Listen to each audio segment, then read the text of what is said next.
I gripped the new house keys so tightly the edges cut into my palm, the silence of the empty porch pressing down on me.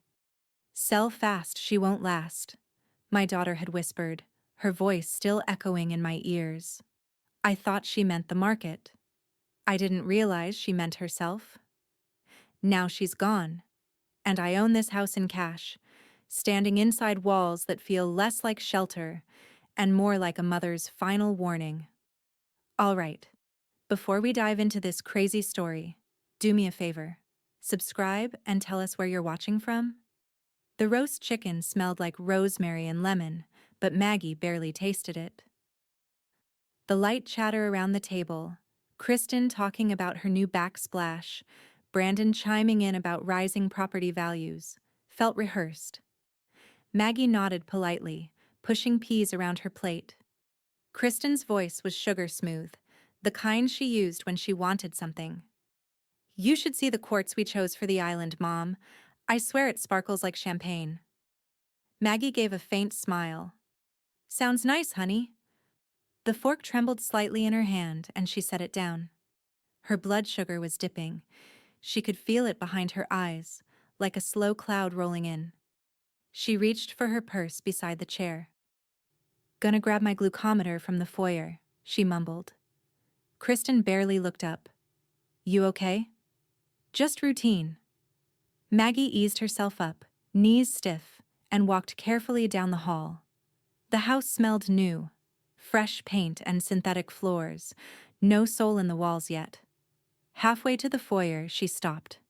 Voices carried from the partially cracked door of Brandon's office. One voice was her daughter's. "Sell fast," Kristen whispered, crisp and cool. "She won't last long." Maggie's chest tightened. She leaned gently against the hallway wall, breath catching. Brandon's reply was quieter but just as clear. "The market's hot. Her place will move fast. Quiet listing. Word to the right investors." There was a pause. Maggie thought she heard a chuckle. Kristen again, lower now. "If we stall, she'll bounce back." This stroke scared her, but it didn't finish the job. Maggie's legs turned cold. She pressed her palm against the wall, grounding herself as her breath came short. A ringing filled her ears, not the high-pitched kind, but a dull, echoing emptiness. Her daughter. Her own flesh and blood.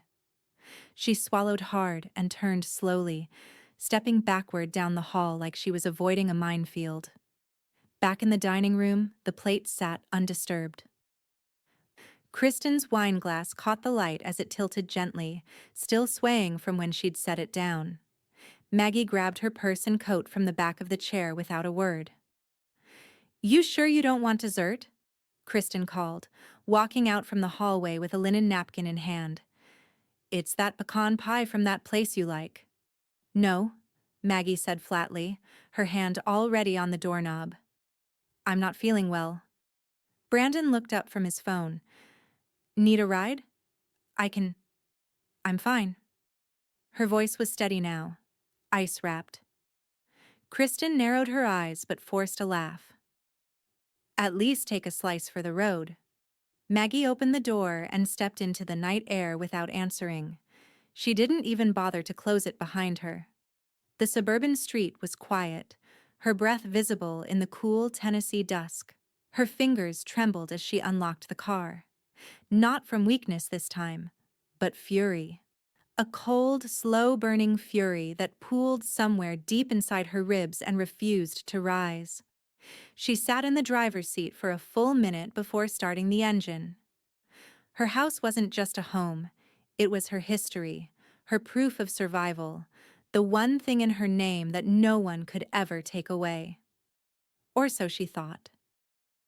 The tires crunched down the gravel of her own driveway 20 minutes later. She stepped out, looking up at the low brick home that had weathered ice storms and break-ins and grief and laughter and Christmases where the heat broke down. But now, as her porch light blinked on, Maggie noticed something odd. There, tucked discreetly behind the garden hose reel, was a real estate sign. Thin white frame, red lettering. Her breath caught again, but not from shock. This time it was something darker. Maggie stepped forward. Her eyes scanned the placard. The agent listed was Brandon Hayes. His contact number printed right beneath a smiling headshot she hadn't seen before. She didn't reach for it. She didn't take a picture. Instead, Maggie slowly backed away, step by step, into the shadow of her own front door. The smell of mulch, just turned from the afternoon sun, filled her nose. The wind pushed gently against her back like it wanted her inside, into safety. But safety was long gone, and whatever this was, it had already begun. Morning light crept across Maggie's living room, slicing through the blinds and landing in long, pale ribbons on the hardwood floor. She sat at the kitchen table, unmoving, one hand wrapped around a cup of coffee she'd forgotten to drink. Outside, the wind teased the corner of the real estate sign again, nudging it into view like it had a message to deliver. She finally stood. Pulling on her cardigan, Maggie stepped outside in her slippers, the porch boards groaning under her weight.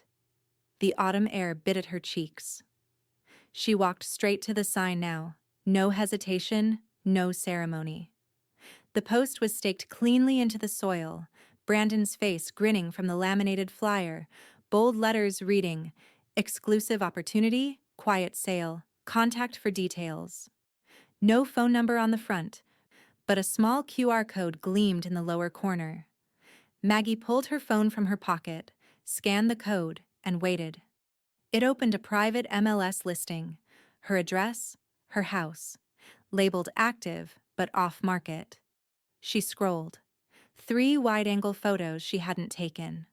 One from the front sidewalk, one of her living room, taken from the window, clearly without permission, and a blurry shot of the backyard.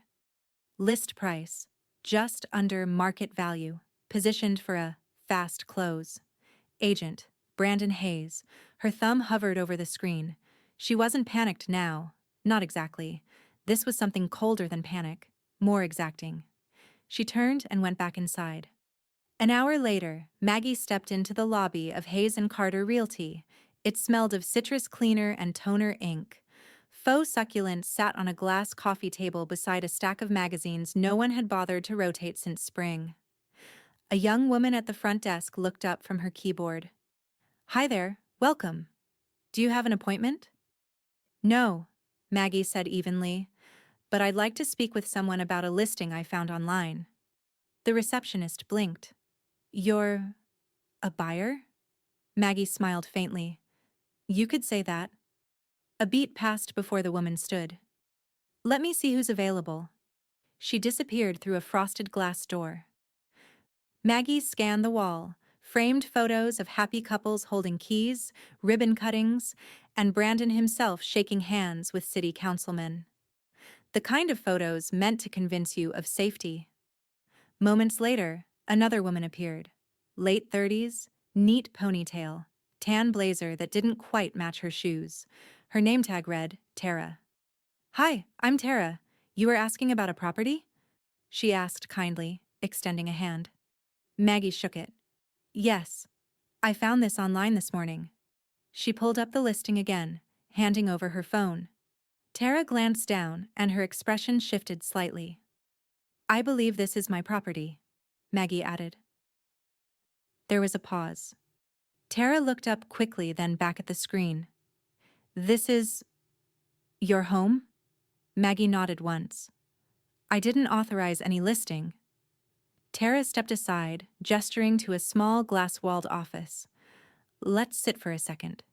Inside, the silence was heavier. Tara closed the door behind them and sat across from Maggie, hands folded. "I saw this go through 2 days ago," she said slowly. "Kristen Hayes gave verbal permission to list. She said she was acting under family POA." "She was," Maggie replied, "when I was in the hospital. That ended the moment I was discharged. And even then, this house isn't hers to touch." Tara blinked. "You didn't sign anything recently?" Maggie let that sit between them for a moment. Then, "No." Tara exhaled. not a guilty sigh. More like someone realizing they were part of something bigger than they'd thought. She nodded once and stood. "Let me pull the file." "No need," Maggie said. "I'll be pulling it myself." From the county. Tara hesitated at the door. Kristen said it was just temporary, a soft listing, just exploring interest. Maggie's mouth twisted, not quite a smile. "That won't last either." She rose from her chair, straightening her coat.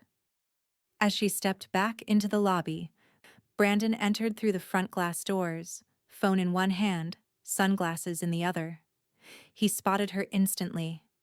His eyes flicked from her face to the front desk, then to Tara in the doorway behind her. "Maggie," he said, voice lined with performative warmth. "Didn't expect to see you here today." "I'm sure you didn't," she replied calmly, walking past him without a glance. Outside, the cold wind hit her full in the chest. This time, she welcomed it. She reached into her bag, pulled out her phone again, and hit record. Not to catch anything in the moment, but to remind herself. They'd started this in whispers. She'd ended in writing. The county clerk's office smelled like dust, toner, and old carpet cleaner. A bell above the door jingled as Maggie stepped inside, heels clicking against the faded linoleum. The room was quiet. Just a printer humming in the corner and the soft rustle of manila folders being shuffled behind the desk. Rachel Dean looked up from her monitor and offered a slow, genuine smile.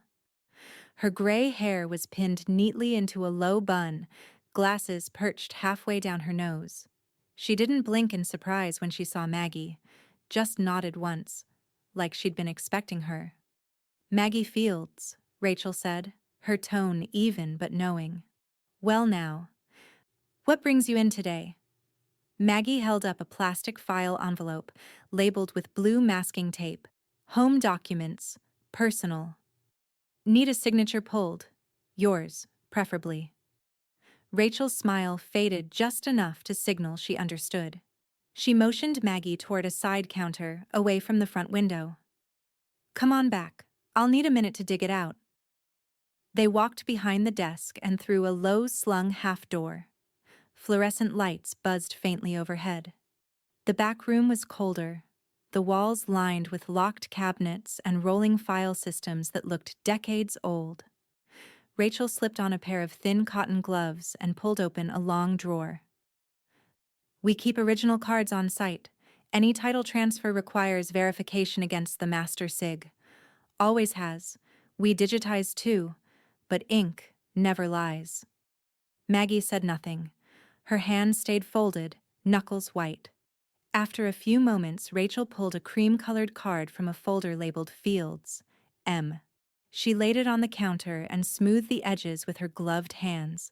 Then she held up a second page, fresh, laser-printed, with Maggie's name typed at the top. "This is the one attached to the listing."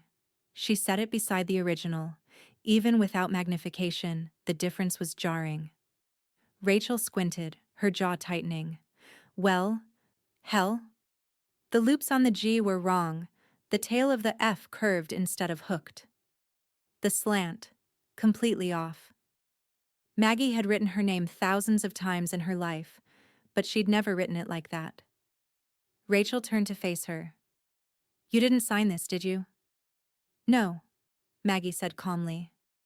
"And I'd like to file a forgery complaint today." Rachel nodded once. "We'll need a sworn affidavit, which I can prep here. We'll also lock the property listing in our system. Disputed titles get flagged immediately. That'll put a freeze on any further action." She paused. "Unless someone gets sneaky." "Brandon Hayes is already halfway there," Maggie muttered. Rachel's lips thinned. "I don't like that man. Never have. Too smooth. His mother taught math at my high school. Brandon couldn't pass a budget test if you stapled the answers to his palm." They both shared the briefest flicker of a smile before Rachel snapped back into form. She pulled up a form on her terminal and began typing. "We'll issue a formal notification to his office. And," she added, looking over her glasses, I'll be forwarding this to the Office of Recorder Audits. That's standard when it involves property fraud. Maggie exhaled slowly. It was the first time since Sunday dinner that something felt like it might actually stick. 30 minutes later, she left with a stamped receipt in hand, a digital copy emailed to her inbox, and Rachel's assurance that no sale could go through without a full investigation. Outside, the sun was harsher than before, blazing against the courthouse bricks, making her squint. Her phone buzzed. Tara Lee, you didn't sign anything, right? Maggie stared at the screen for a beat. She typed back slowly. No, and the county knows it now. She watched the message deliver. The little read icon flashed almost instantly. Then a second message came through. Faster this time. Tara Lee. I think something's about to break. Maggie stood frozen on the courthouse steps, the wind tugging gently at her coat. Behind her, the bells in the clock tower began to chime. The coffee shop was small, tucked between a bait-and-tackle store and an antique furniture outlet off East Brainerd Road. Maggie had chosen it carefully, off the beaten path, no chance of bumping into Kristen or Brandon, and the kind of place where no one looked up if you stayed too long in the corner. The woman across from her wore simple slacks, a navy sweater, and no makeup. Her hair was graying at the temples, and her legal pad was already half filled before Maggie had said a word. Okay, the woman said quietly, flipping to a clean page. You want to purchase the property that's already legally in your name? Maggie's voice was low. They tried to sell it out from under me. I want to buy it through a trust, keep them locked out for good. The woman's pen stilled. You're aware that creates a paper trail. I want that trail, Maggie replied. Just not one with my name at the front. A pause. The woman nodded. We can do that. I'll structure it as an anonymous cash offer from a Tennessee-based LLC. We'll write it clean. No contingencies, no delays. Maggie reached into her tote bag and pulled out a folder. Inside were 5 neatly stacked statements: her retirement account, her CD balances, and her savings ledger. It totaled more than most people guessed she had. I want to close in 7 days, she said. The woman smiled, but it wasn't patronizing. It was impressed. You've done your homework. Maggie sipped her tea. I used to reconcile entire budgets for county departments. I know how money moves when no one's looking. The agent extended a hand. I'm Ellen. Let's burn them with their own paperwork. That afternoon, Maggie sat at her dining room table, legal pad open, every light on despite the sun outside. Her blood sugar monitor beeped at her from across the room, ignored. She was reading. Clause by clause, line by line. Ellen had emailed her the draft contract that morning. Maggie printed it out and spread each page carefully across the table like evidence. Offer price, full ask, closing, 7 business days from acceptance.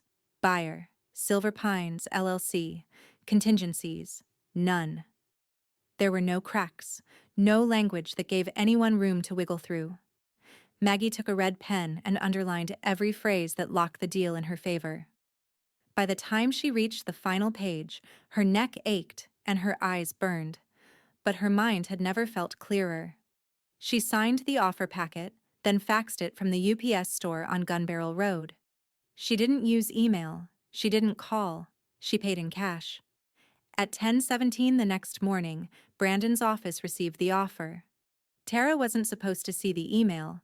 Offers went directly to Brandon first, but she'd set a rule in the system to forward anything flagged all cash or no contingencies. She read it twice, mouth slightly open. Silver Pines, LLC, Chattanooga address.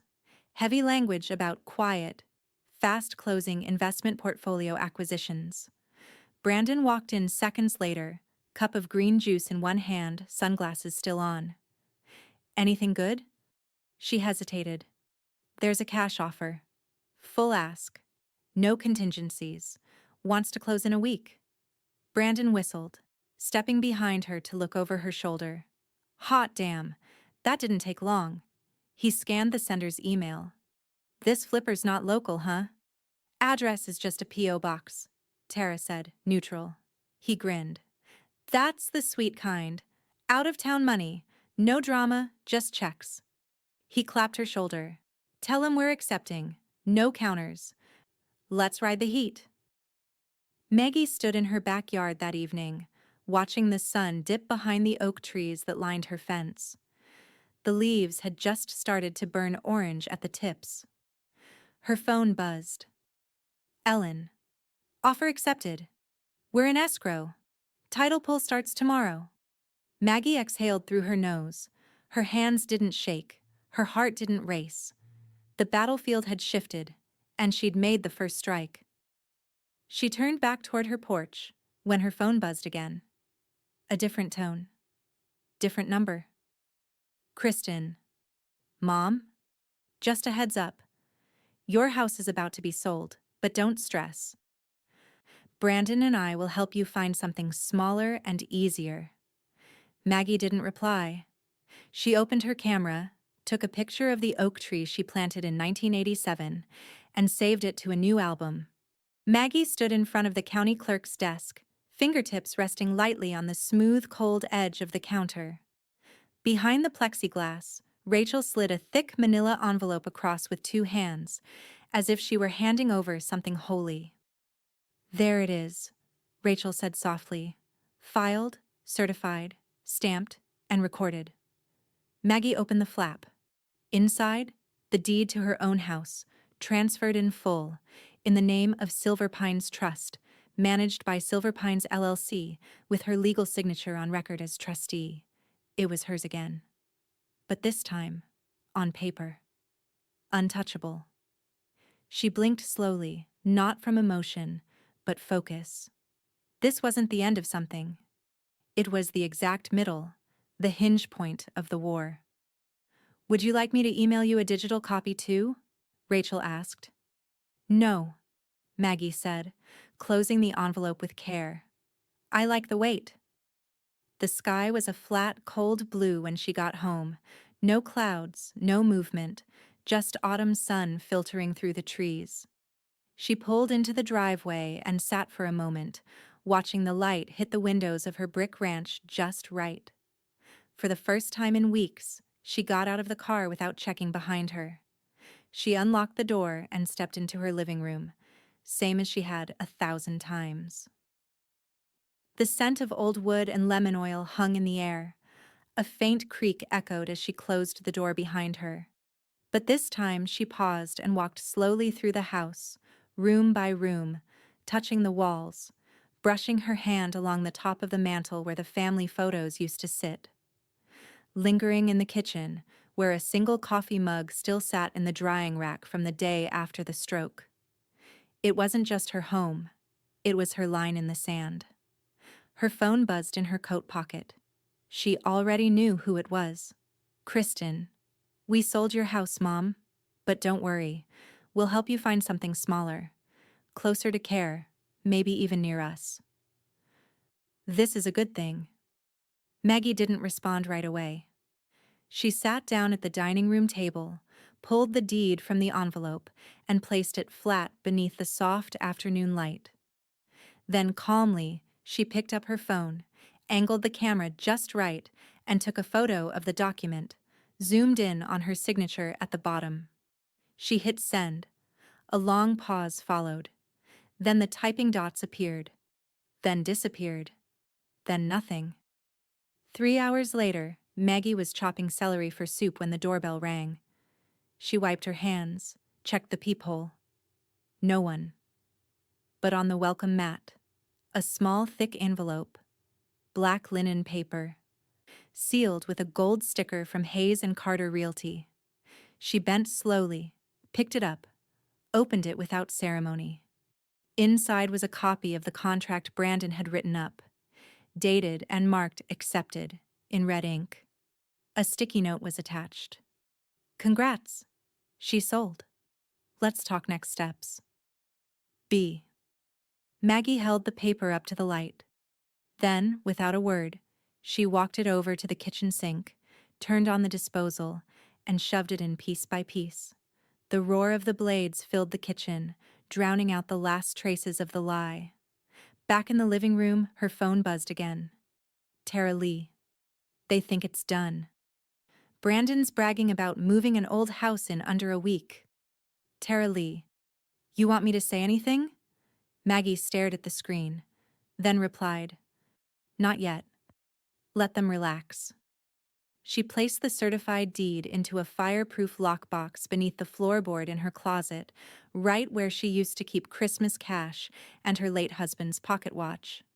This time, it held something far more valuable. Not money, not sentiment, power. She walked out onto her porch just as the wind kicked up and sent a single red leaf swirling across the lawn, landing squarely against the now empty real estate signpost still standing.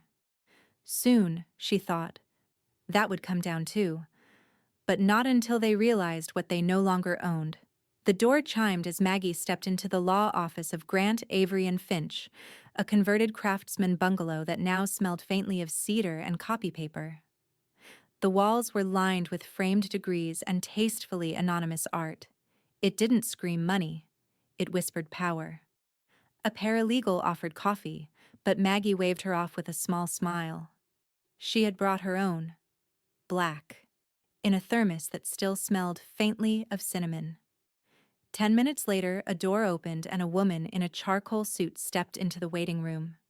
Mid-50s, tightly cropped hair. No jewelry except a simple wedding band and a discreet gold pin on her lapel. Margaret Fields? She asked. That's me. I'm Claire Finch. Follow me, please. Maggie walked into the office and paused, surprised by the view. Floor-to-ceiling windows looked out over a dogwood tree just starting to turn. The desk was clutter-free. A single file sat open at the center, waiting. Claire sat and gestured for Maggie to do the same. I reviewed your email, she said, and the documents you attached. I understand you're looking to make some legal updates? I'm updating everything, Maggie said plainly. And burning the rest. Claire didn't blink. She just opened the folder. Let's start with your healthcare proxy. She flipped to the relevant page. Kristen's name was printed in bold across the top line. Maggie nodded. Remove her. Replacement? None. Leave it blank for now. Claire made the mark. And your will? Same. She's out. I want a clean line drawn. Beneficiary section, asset assignment, executor powers. All of it. Understood. Maggie reached into her tote and pulled out a second envelope. Her handwritten notes, and 2 letters from Lynn and Tara. I'd like these attached as exhibits. Statements from 2 witnesses about the manipulation attempt. They were present before and after. One's a longtime neighbor, the other worked inside the listing office.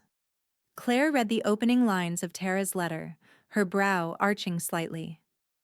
Brandon's assistant? Not anymore, Maggie said coolly. Claire looked up. You've been busy. I'm 71, not senile. A soft smile tugged at the corner of the attorney's mouth. She slid the papers into the file and reached for a fresh legal pad. There's one more item. The power of attorney your daughter used to list the house? She filed it last fall, after I had the stroke, while I was still in rehab. Claire nodded. It's expired. Automatically nullified the day you were discharged, unless recertified by a physician. Was it? No. Then it's unenforceable. I want that on paper. Claire stood. Rachel Dean at the county clerk's office handles all POA filings. I can have her draw up the revocation documents and submit them. You'll receive certified copies. Maggie leaned back in her chair, hands resting on the arms like she'd just unburdened herself of a heavy coat. Claire tilted her head. You know, most people come in here desperate to protect their family. I'm protecting myself from mine, Maggie replied. An hour later, Maggie was standing beside the filing counter at the courthouse again. Rachel appeared from the back, carrying a thick document folder and a sealed envelope. "I finalized the POA revocation," she said, handing it over. "Stamped, notarized, uploaded to the record. Kristen can't use it again." "Good," Maggie said. Rachel leaned in, voice lower now. "They're going to be angry. They'll push." "I know," Maggie said, "but this time, I'll push back." Rachel's smile was quick, but real. "I wish I had 5 more like you in this county." As Maggie walked back to her car, the wind caught the corner of the folder and flapped it open briefly, revealing the bold lettering on the front. "Power of attorney, revoked and voided." That evening, she called Lynn over for tea. The kettle screamed just as the sun dipped behind the trees. Tara arrived 5 minutes later, her car parked discreetly one street over. Maggie passed them each a copy of the new documents. "This," she said, pouring tea, "is my firewall." Lynn stared down at the paperwork. "So what now?" Maggie looked out the window as the porch light flickered on. "Now," she said quietly, "we wait for them to try something stupid." 7. The challenge they didn't win. 700 words. The letter arrived on a Tuesday. Thick envelope. Certified mail. Maggie signed for it with a dry pen and an even drier expression, then closed the door before the mailman had taken 2 steps off the porch. She sat at the dining table, opened the envelope, and unfolded the contents slowly. Notice of cease and desist filed by Kristen Hayes and Brandon Hayes. R.E. Disputed property transaction, 38 Waverly Trace. She read it once, then again. By the third pass, her mouth had set into a thin, deliberate line. The letter claimed the sale of the house had been conducted without full consent of the legal proxy. It alleged Maggie had acted deceptively and in bad faith to undermine a family arrangement. And it demanded that she cease further interference with the closing process or face civil penalties. She let out a breath, then picked up the letter, walked it to her filing cabinet, and slipped it gently behind a tab marked "Desperation Tactics." By Thursday, Claire Finch had it all. Every document Maggie had touched over the past 3 weeks. The original deed, the forged signature, alongside the master copy. Rachel Dean's certified affidavit, the POA revocation, the LLC transfer papers, and a timeline so exact, Claire said it read like a prosecution outline. "This isn't a dispute," Claire said calmly, flipping through the binder in her hands. "It's a clean, one-sided correction." "Will it hold?" Maggie asked. "It won't just hold, it'll shut them up," Claire replied, politely, legally, permanently. The county hearing was administrative, not public, but Rachel Dean showed up anyway, shoulders squared, hair pulled tight, reading glasses in hand. She carried 2 binders under her arm and wore a neutral gray blouse with a faint, stitched emblem that read, "Hamilton County Recorder's Office." Across the table sat Brandon and Kristen, both looking more rumpled than usual. Kristen's makeup was too sharp, her heels too high for the room. Brandon's tan had faded and his blazer was a touch too tight across the shoulders. He smiled when he saw Maggie walk in. A smirk, really. Maggie didn't return it. She just placed a sealed folder on the table in front of the clerk and sat beside Claire. The proceedings were dry, procedural, but deadly. Rachel spoke first, voice flat. The original listing paperwork submitted by Mr. B.O. Hayes contained a signature that does not match our master record. It was flagged, reviewed, and formally confirmed as a forgery. The supposed POA used to authorize that listing had been expired for 8 months at the time of filing. She turned a page. Additionally, our office received a verified affidavit from the principal, Mrs. Fields, requesting full cancellation of the active listing, and her documents were in proper legal order. Kristen leaned forward, mouth twitching. "But I had verbal permission." Rachel didn't look at her. Verbal permission is irrelevant in the absence of a valid POA. Brandon shifted. It was a misunderstanding. Claire didn't even raise her voice. Your firm took possession of a property listing under fraudulent authorization. That's not a misunderstanding. That's malpractice. Silence settled. Papers shuffled. The administrative officer signed a final page and handed it to the assistant. Title stands with Silver Pines Trust. Cease and desist is denied. Matter closed. 2 days later, a brief memo from the Tennessee Real Estate Commission quietly hit Hayes and Carter Realty's inbox. Ethics violation. $8,000 fine. Warning issued. Re-education required. Public listing suspended for 30 days. Tara read the email 3 times before clicking forward, but not to Brandon, to herself, on her personal Gmail. She stood, gathered her things, walked into the break room, and removed her nameplate from the shared desk. By noon, her resignation letter was sitting unread in Brandon's inbox. That evening, Maggie received a text. Tara Lee. I'm out. Thank you. She replied simply. Good. You're too smart to clean up someone else's mess. Later that night, Maggie opened the window above her kitchen sink. The air smelled like pine and burnt leaves. She sipped tea and watched as the neighbor's porch light clicked off across the street. Then her landline rang. She almost didn't answer, but something told her to pick it up. A slow breath. Then, Kristen's voice, brittle as frost. You won't get away with this, Mom. Maggie didn't flinch, didn't reply. She let the silence bloom. And then, click. The dining table hadn't seen company in over a year. Not real company, anyway. Maggie ran her palm across the polished oak surface, wiping away an invisible speck. The casserole was already in the oven. The cornbread was cooling near the window, and the smell of garlic butter floated softly through the house like a quiet promise. She adjusted the place settings. Real plates. Not the everyday ones. Linen napkins, glasses that hadn't been used since her granddaughter's baptism. At exactly 6 o'clock, the doorbell rang. Lynn arrived first, cheeks pink from the wind, a bouquet of grocery store tulips tucked under one arm. They're not fancy, she said, handing them over. They're perfect, Maggie said, meaning it.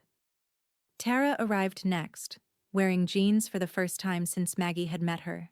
And behind her, Maggie's neighbors from 2 doors down, Roy and Martha Tucker, both retired teachers who'd never missed a storm or a rumor. By 6:15, everyone had a plate and something warm to drink. The living room buzzed softly. Small talk, local headlines, traffic, garden gossip. But eventually, Maggie stood. She held her wine glass like a gavel. I think you all know bits and pieces, she said. But it's time I told the story straight. The room quieted. Roy lowered his fork. Tara shifted forward, elbows on her knees, and Maggie laid it out. From the whisper behind the hallway wall, to the forged signature, to the fake listing, the phony contract, the trust, the deed, the POA, the cease and desist. Every detail, every betrayal, every move she made that undid theirs. No dramatics, just the truth. When she finished, no one spoke right away. Then Lynn broke the silence. She counted your years like a clock ticking. Maggie exhaled slowly. Now she's out of time. Tara's eyes were glassy. I knew something was wrong, but I didn't know it was that wrong. You trusted the wrong people, Maggie said. So did I.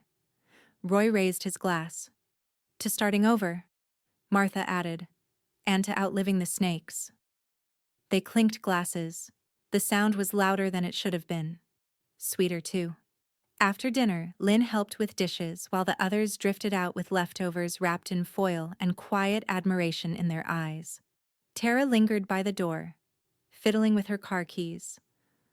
I don't have anyone who'd fight for me like that, she said softly. Maggie looked at her, steady. Then next time, you fight for yourself. Tara nodded. Just once. Like it sunk deep. When the door finally closed, Maggie turned off the porch light, locked the deadbolt, and made her way to the kitchen. And saw it there. A pale envelope, slipped through the mail slot sometime during dinner. No return address. Handwritten. She opened it carefully. Inside, one sheet of paper. Off-white. Heavy stock. The ink was smeared like it had been written in haste or anger. Maggie. I didn't know what Kristen had planned until it was already moving. I tried to keep it from getting out of hand. You know how she can be. I'm sorry. We were only trying to help. Brandon. She read it 3 times. Not because it moved her. Because it didn't. There was no admission. No apology that mattered.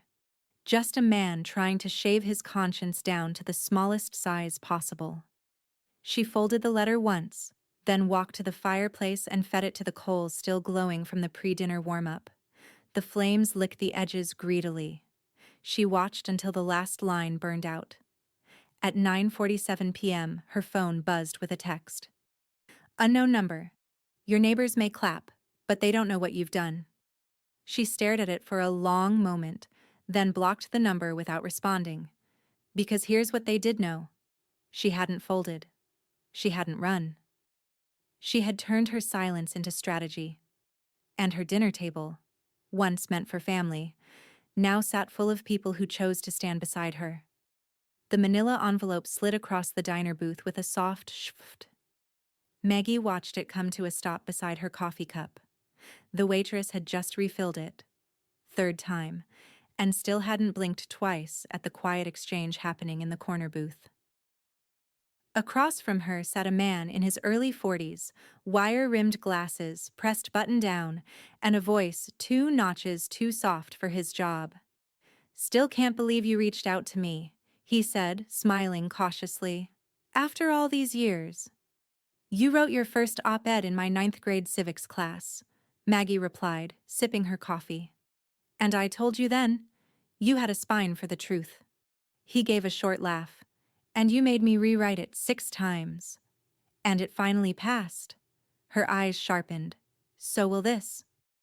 He opened the envelope slowly, unfolding page after page. Affidavits, timestamps, legal filings, court outcomes.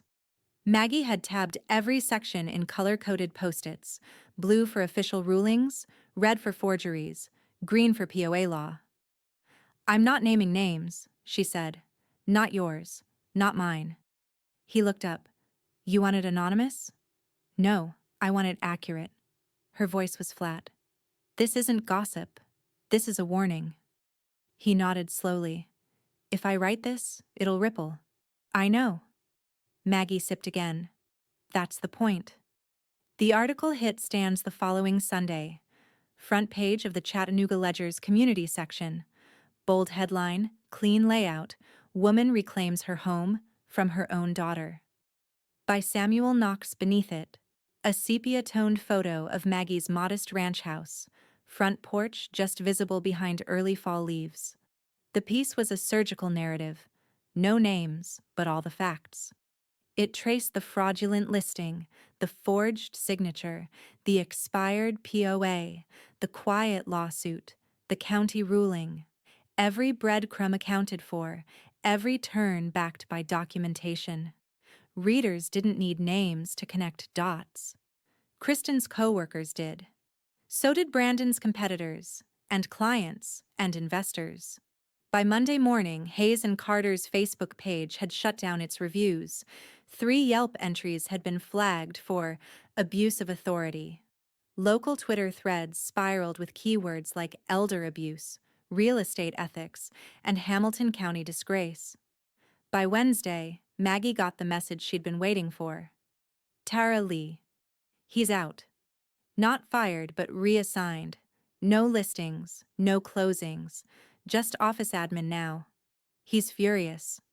Maggie texted back. Office admin sounds about right. Staplers don't forge signatures. Tara replied with a single laughing emoji, then nothing more. That afternoon, Kristen's Instagram account disappeared. Gone. No more kitchen renovations, no motivational quotes, no selfies from open house grind Sundays. Maggie didn't cheer. She didn't even mention it to Lynn when they ran into each other on the walking trail, but she noticed. And the silence was golden. Late Thursday, a letter arrived at Hayes and Carter's front desk, hand-delivered. It was from a woman named Eileen Monroe, whose home had been listed and sold under duress 2 years earlier. She'd chalked it up to her own confusion back then: medication, grief, and fast-talking paperwork. Now, after reading the ledger piece, she wasn't so sure.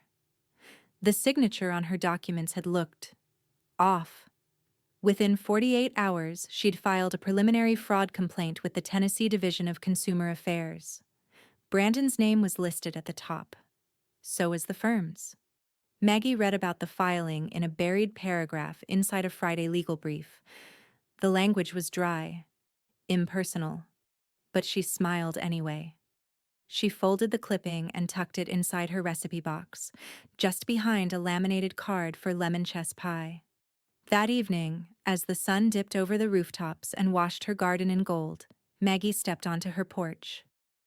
The air smelled like smoke and dry leaves, autumn in its full, unapologetic truth. She sat down in her favorite chair, warm blanket over her knees, and opened a notebook she hadn't touched in years. On the first page, she wrote, "Reputation is what they build around you. Character is what survives the collapse." Her phone buzzed once beside her. Unknown number. You think they believe you?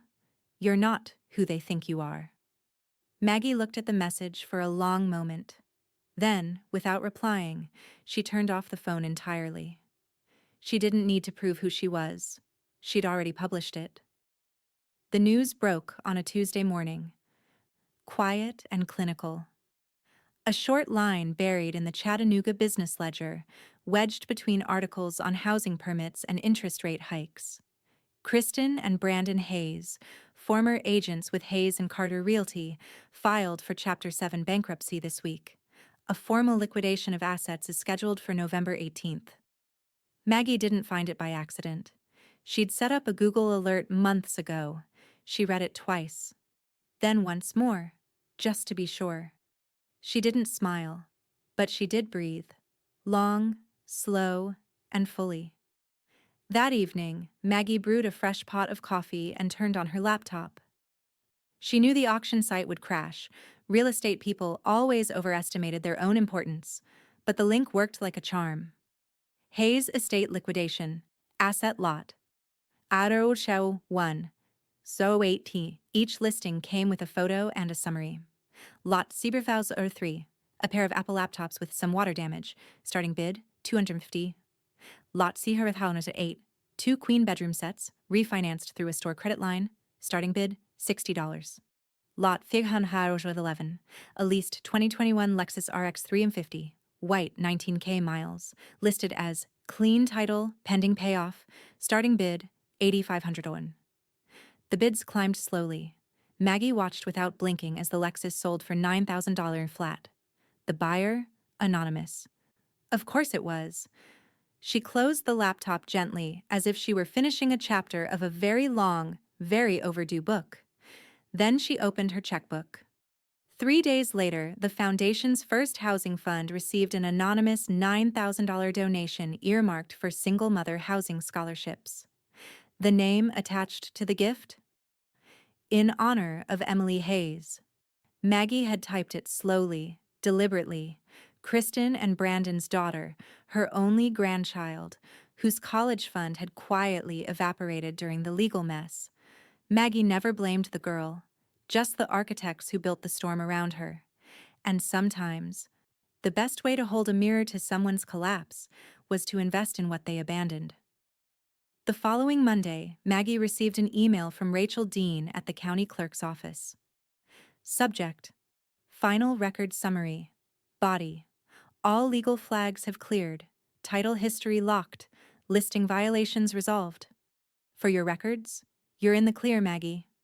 Attached: Deed summary. Certified. Stamped. Filed. Maggie downloaded the PDF, printed it, and placed it in the very back of her filing cabinet, behind the Second Wind workshop folders. It didn't need a label. She knew exactly where it lived. That night, Lynn dropped off a plate of lemon bars wrapped in wax paper and a card written in her soft, loopy handwriting. To clean endings and messy beginnings. You earned the first. You endured the second. Maggie read it once, then slipped the card into the recipe box behind the clipping about Kristen's disappearing Instagram. She made a note to bring lemon bars to next week's meeting, but just as the kettle began to whistle and the porch light flicked on, a new sound came, one she hadn't heard in weeks. A knock. Not the mailbox rattle, not a sliding envelope. A knock. Measured. Direct. 2 beats, then silence. Maggie stood still, then slowly, deliberately, walked to the front door and turned on the porch camera feed. There, in a dark hoodie and jeans too thin for the weather, stood Kristen, eyes red, hands empty. No luggage, no envelope, no words on her lips. Just her. Like a ghost that didn't know if it wanted to haunt or ask for help. Maggie didn't open the door. She didn't flinch. She just stared through the screen, through the decades, through the noise that had once been love and was now something else entirely. Kristen lifted her hand and knocked again. The removal they didn't see coming. 700 words. The locksmith arrived at 7:02 a.m., a young man with sleepy eyes and a tool belt that jingled as he walked. Replacing everything? He asked, glancing at the locks on the front door. Every bolt, every hinge, every keyhole this house has, Maggie said, holding open the screen. Inside and out, garage included. He gave a low whistle. Bad breakup? Maggie tilted her head. You could say that. He didn't ask anything else. By noon, the new locks were in, matte black deadbolts, reinforced strike plates, and smart code pads synced to Maggie's phone. Later that afternoon, a van pulled into her driveway, backing carefully toward the garage. 2 movers in red shirts stepped out and began loading sealed boxes labeled in Sharpie. Kristen's holiday decor. Kristen's photo albums. Kristen's storage. Don't throw. Maggie stood on the porch, arms folded, watching as they worked.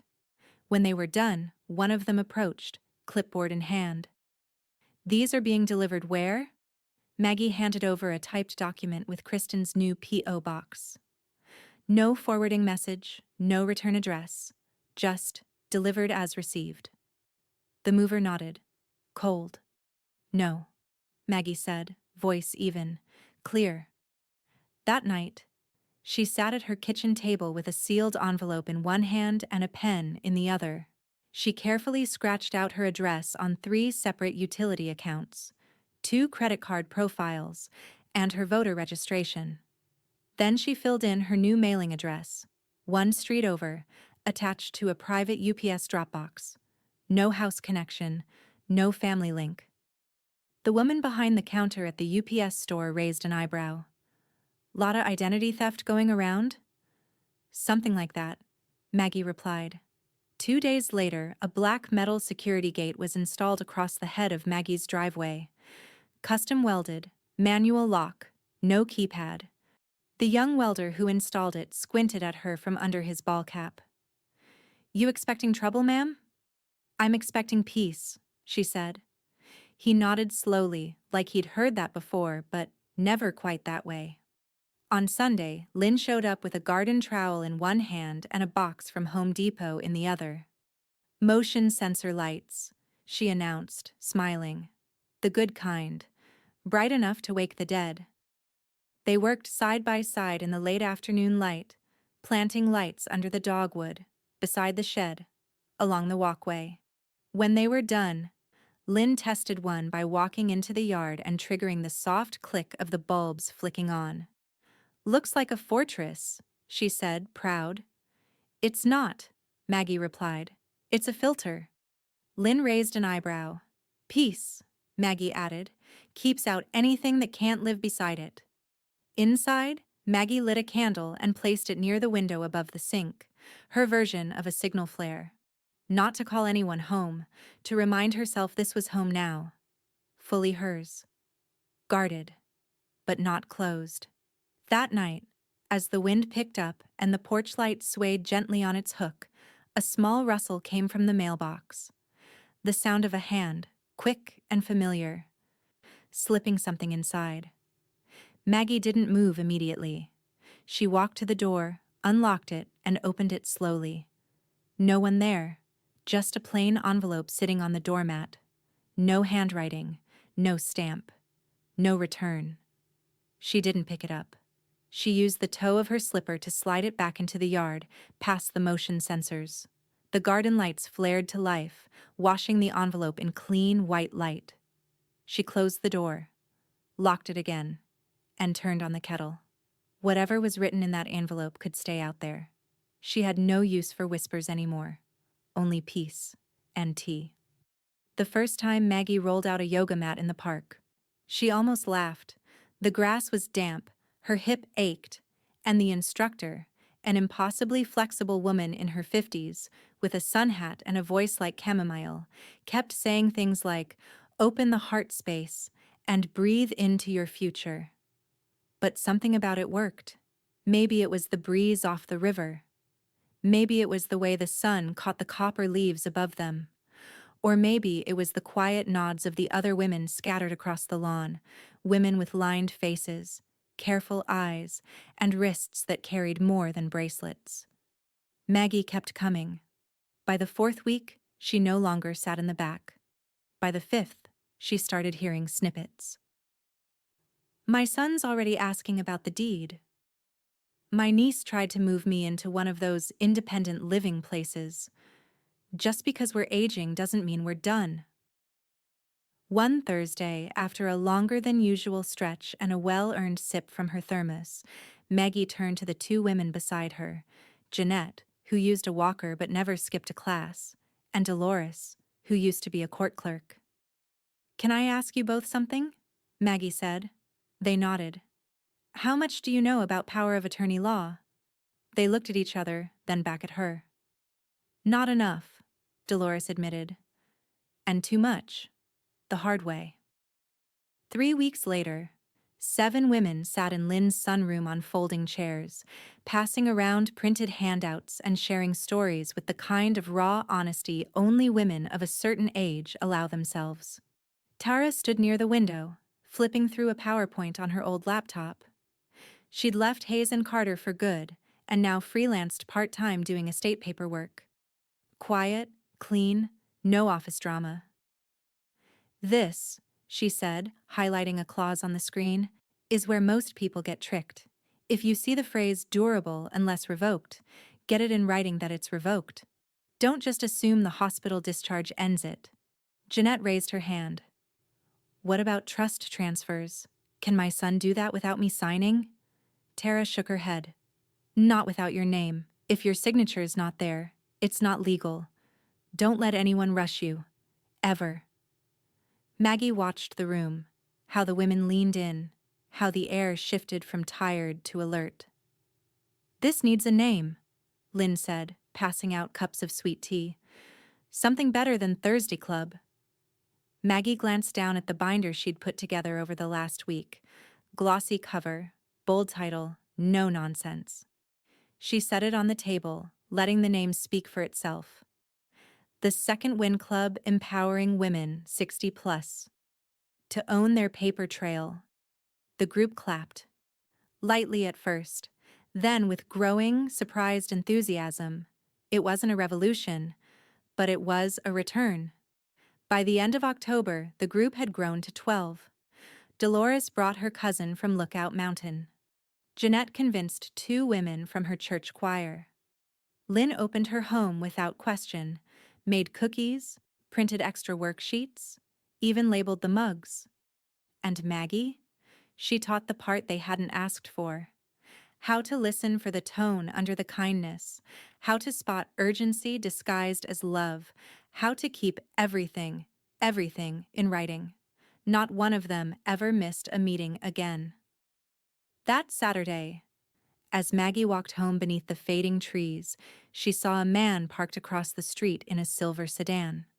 Sunglasses, phone in hand, engine running. She didn't break stride, didn't flinch. Her security lights clicked on as she approached. He pulled away. She smiled. That night, she found an envelope in her mailbox. This one had a stamp. Inside, a glossy real estate postcard, Kristen's old branding, her face still smiling in soft lighting. But in the corner, someone had scratched out the phone number in thick red pen. Maggie flipped it over, blank. Except for a line typed in shaky inkjet font. Not every legacy is worth saving. She stared at it for a long moment. Then she opened her file cabinet, slid it between the affidavits and the article clippings, and labeled the tab, Evidence of Decay. She shut the drawer, turned off the light, and sat in silence. Maggie never opened the door that night.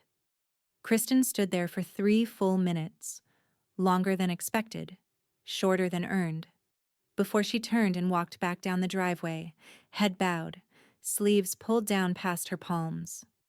The porch light clicked off automatically behind her.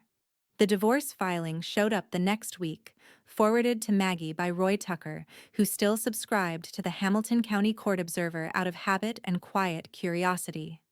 The notice was small, formal, and dry. Kristen Lee Hayes, Brandon Michael Hayes divorce granted. No shared assets, no dependents, no spousal support requested. Roy had circled it in red pen and scribbled in the margin. Figured you'd want to see how the storm passed. 2 days later, Maggie ran into her pharmacist at the co-op. He knew someone in Brandon's office, former office now, and mentioned in passing that Kristen had left Chattanooga the week prior. No goodbye party, no house listing, just left, he said, bagging her prescription. No one knows where to. Maggie didn't ask for more. She just nodded once, thanked him, and paid in cash. The envelope arrived the following Monday. No return address, no postmark. Just Maggie Fields written in ballpoint pen that wavered slightly at the ends, as if the hand behind it wasn't sure it should finish what it started. Inside was a single photo, torn in half down the middle. It was them. Maggie and Kristen, summer of '93, sitting on a porch step. Maggie in cutoffs and a tank top, laughing at something mid-sentence. Kristen beside her, legs tucked under, holding an orange popsicle, freckles bright under the sun. The half of the photo Maggie held ended right where their arms touched. No note, no explanation, just history, cut in two. She stared at it for a moment. Not with anger, not even sadness. Just distance. Then she slid it into a manila envelope and labeled it, in clean Sharpie, daughter. Case closed. She filed it with the rest. Not in the recipe box, not near the lemon bars or handwritten cards, but in the drawer that held court records, the ledger article, the stamped deed, and every certified notice that had marked her climb back from silence. That Friday, Tara showed up on Maggie's porch with a bundle of wildflowers and a grin that looked almost too big for her face. "Do you know," she said, pushing past the screen door without waiting for a reply, "you're a legend now?" Maggie arched an eyebrow. "I'm 71 and can barely open my arthritis pills without swearing. That's not what legends are made of." Tara dropped the flowers into the sink and turned to face her, arms crossed. "You took down 2 real estate sharks, started a workshop that now has a wait list, and taught half the senior women in this county how to read a trust line by line." She paused. "Oh, and you did it without screaming, or suing, or slashing tires." "Shame about the tires," Maggie murmured, dry as kindling. Tara laughed. "I'm serious. You didn't just win. You rewrote the playbook." Maggie blinked slowly. "I wasn't trying to be remembered." "Exactly," Tara said. "That's why you will be." They stood there in the kitchen for a long moment, letting the quiet settle like dust in a sunbeam. Then Tara handed her a small envelope, white, clean, gold trim. "What's this?" Maggie asked. "A speaking invite. From the county library." Maggie held it up to the light. "You're kidding." "Not even a little. They want you to talk about whatever this is." She gestured vaguely around the kitchen. "The law. The club. Starting over." Maggie looked down at the envelope. "I'm not much for microphones." "You don't need one," Tara said. "Your story's loud enough without it." That night, Maggie lit a single candle on the mantel, same spot the photo used to sit. The house was silent, but not hollow. Empty of ghosts, maybe, but full of pages that no one else had dared to write. Outside, the garden lights clicked on. A fox darted across the yard. Somewhere beyond the trees, a wind picked up. Gentle, certain. Second wind. The first check Maggie ever wrote in her mother's name wasn't for a bill, a bouquet, or a birthday. It was for a beginning. The Alma Grace Fields Memorial Scholarship supporting first-generation daughters of single mothers. She signed it in quiet ink, on the same kitchen table where Kristen had once slid her betrayal in a manila folder. But this paper? This one was made for planting, not burying. The idea had started small, just a passing comment at the end of a second Wind Club meeting. Dolores had said, "I wish someone had told me how to hold the pen before they handed me the debt." Maggie had nodded, then paused, and something clicked. The scholarship was modest at first, $5,000 per recipient, renewable for up to 4 years, focused entirely on Hamilton County, girls raised by mothers who'd walked without a partner, but never without grit. She didn't name it after Kristen. She didn't even mention her. She named it after Alma, her own mother, who once cleaned houses by day and studied nursing textbooks by night. "My mother didn't leave much," Maggie said, typing the press release herself. "But she left a spine that didn't bend." By the end of the first month, 3 girls had applied. By the end of the second, there were 19. The Chattanooga Ledger ran the story in its Sunday feature, "Woman Who Bought Back Her Home, Builds Futures for Others," by Samuel Knox. This time, the article wasn't anonymous. There was a photo. Maggie on her porch, wind in her hair, holding the binder with the scholarship logo on the front. She didn't smile for the camera. She smiled after. When she saw the messages flood in, from teachers, mothers, students, women she'd never met, writing things like, "You gave me permission to stop apologizing." "Your story saved my daughter's college plans." "How do I start something like this where I live?" By December, the Second Wind Club had chapters in 3 counties. Lynn coordinated volunteers from the main library. Tara offered Zoom sessions for women out of state. Even Jeanette, Walker and all, hosted a budgeting Q&A for her church seniors on a Tuesday night with standing room only. It wasn't a movement. It was a map. And Maggie didn't lead it. She just handed out the compass. When the night of the library event arrived, Maggie nearly didn't go. She sat at the edge of her bed, wearing a cardigan with one loose button, staring at the printed invitation. "You are the keynote, not the introduction." Her stomach twisted.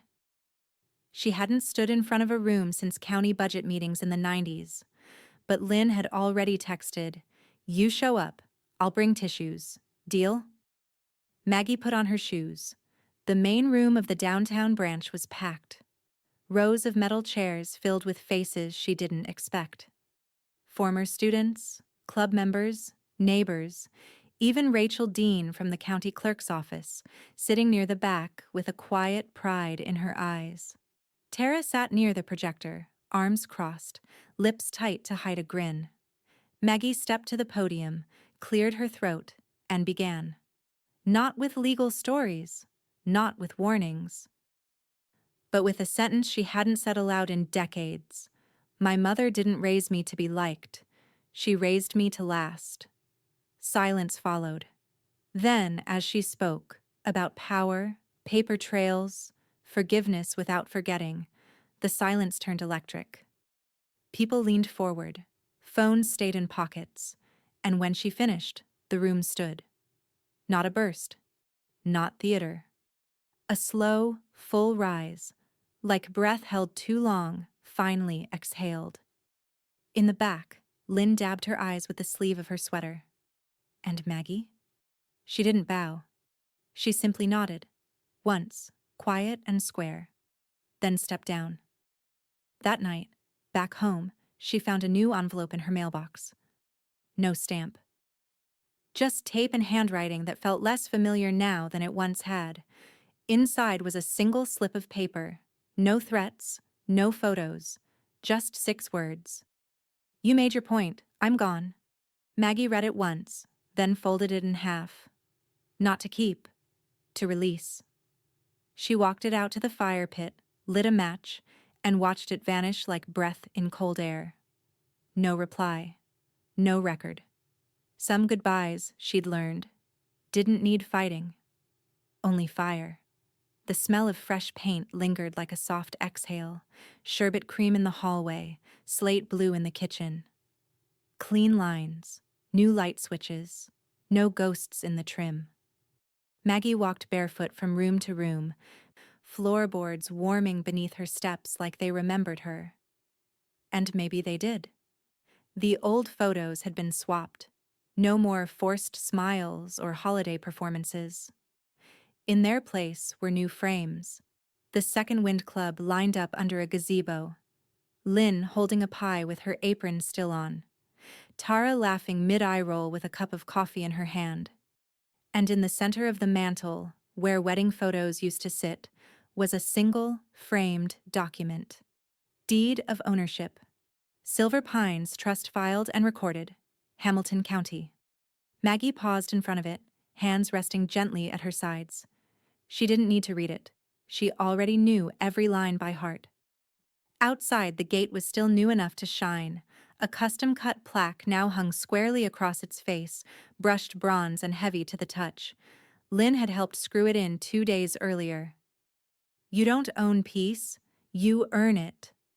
Maggie ran a hand along its edge every time she came home. Not out of superstition, out of memory, out of proof. At noon, the doorbell rang.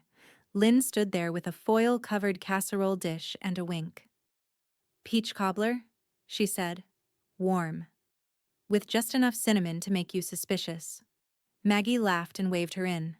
They sat at the kitchen table, same one where Maggie had signed away her silence, then signed it back again. Lynn talked about town hall gossip, the new cashier at the co-op who flirted with everyone under 75, and the dogwood trees starting to shed their last red leaves. Nothing urgent, nothing sharp. Just life, again. Maggie didn't add much. She didn't need to. Her presence was the punctuation. Later, after Lynn had gone and the cobbler sat cooling on the windowsill like a Norman Rockwell joke, Maggie's phone buzzed on the counter. Tara Lee 1, missed, call. Then a text. Tara, another woman filed today. POA removal. Her daughter tried to manage her portfolio. Guess what she said in the filing room? Maggie raised an eyebrow, thumb hovering over the reply box. Another ping. Tara, she said, if Maggie Fields can do it, so can I. Just thought you should know. You started something. Maggie didn't reply immediately. She looked out the window, her yard bathed in low afternoon light, wind teasing the edges of fallen leaves, the garden lights waiting patiently for nightfall. The gate stood firm at the edge of the drive. The plaque glinted quietly. And for the first time in a very long time, her shoulders did not brace against what might come. She simply stood, unbothered, unbroken. She made tea. One bag, steeped slow, no sugar. Sat by the window and listened to nothing in particular. No envelopes slipped under her door. No knocks from people who once pretended to love her better than she loved herself. No steps coming up the drive. Just her. The house. The story she built when the old one broke. She thought of Kristen now the way one thinks of a storm past, necessary to remember, impossible to invite back. Some endings weren't closed with a bang or a blaze. Some were written in lowercase, folded into quiet, earned. As the sun slipped behind the trees and the first light clicked on outside, Maggie picked up a pen and opened the notebook she kept beside the sink. Last page, one line. She wrote it slowly, clearly, deliberately.